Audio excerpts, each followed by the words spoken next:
Hello everyone, my name is Dr. Aruni Mahapatra and I teach English at the Department of Humanities and Social Sciences at IIT Roorkee. I'm delighted to introduce here my online certificate course titled 20th Century Women's Novels. This course is offered through NPTEL, an initiative of the Ministry of Education, Government of India. This course will invite students to understand and implement the art of close reading. I just want to take a few minutes here to talk a little bit about this course, explain the motivations for designing and teaching this course, and invite you all to be a part of this journey. So, why am I teaching this course? Some reasons are obvious and they apply to all courses on literature. I define literature as the combination of a unique kind of object and a unique set of methods designed to pay attention to that object. The object I'm concerned with here consists of stories told in particular ways. What kind of stories and how are they told? These are very powerful stories, and they are powerful because they stage the many conflicts that arise from simply existing in this modern world. These are conflicts between individuals and communities, and between individuals, communities, and traditions. These conflicts are not created by something exceptionally violent or unusual, and these conflicts also do not have easy or smooth resolutions. The point of the story, and this applies both to the writer who creates the story and the reader who consumes the story, is not to fix these problems, but rather to pay attention to them and learn something from the act of paying attention about life. And how are these stories told?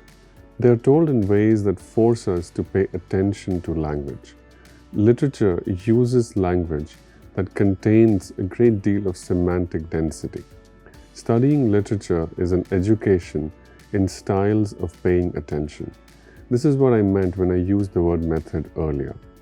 As a teacher of literature, I am always trying to develop this rare skill, paying attention, and some of you may be familiar with these efforts of mine through other NPTEL courses.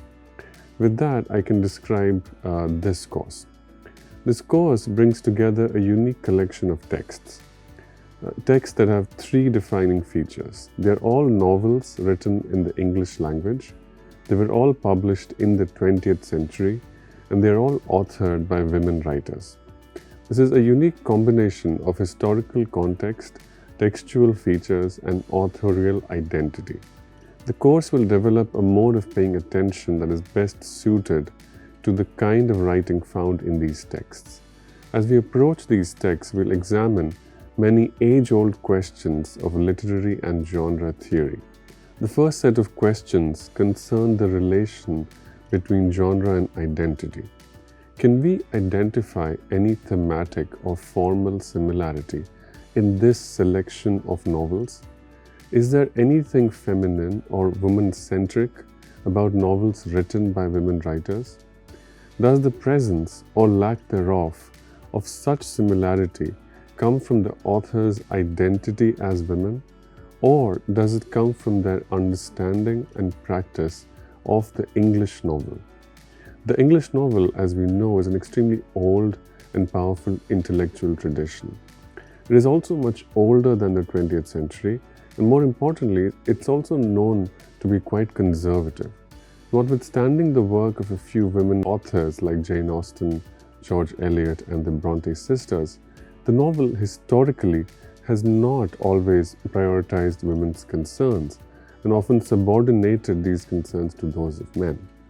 So if we find something powerful and compelling in these English novels by women, as I'm sure we will, we must note that this power exists not because of, but despite the inherent features of the novel.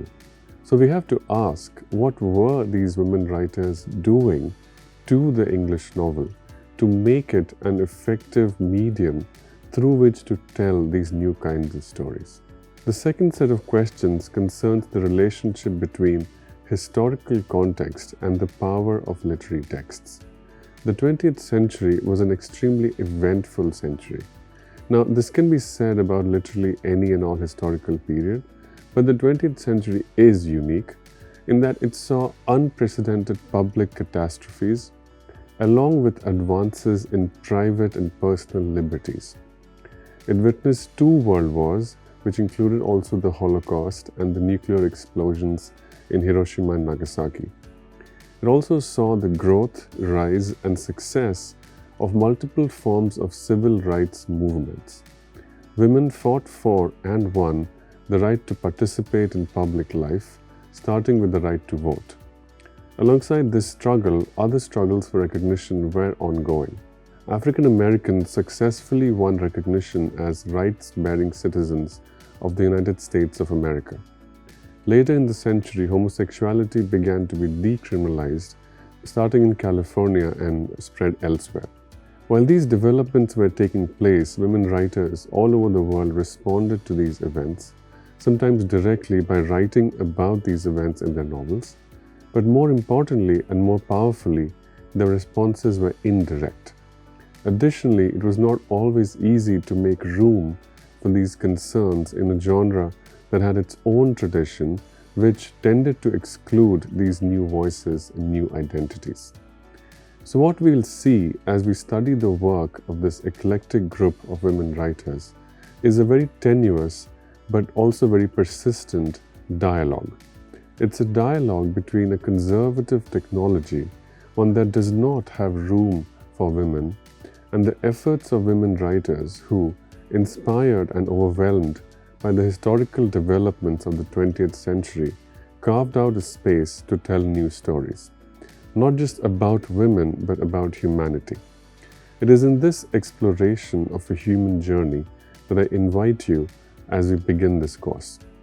This course is ideal for senior undergraduate, postgraduate, and PhD students specializing in literature or other humanities disciplines. It also serves as a valuable resource for industry professionals and researchers working in communication or language-related areas. There is no prerequisite for this course other than an ability and a willingness to read English novels. The course consists of approximately 60 lectures, each lasting about 30 to 40 minutes and spans over 12 weeks. To earn a certificate, participants are required to complete weekly assignments designed to reinforce learning outcomes. A proctored examination will be held at the end of the course to assess overall performance. I invite you all to join me in exploring this exciting and evolving field. Thank you, and I look forward to having you in the course.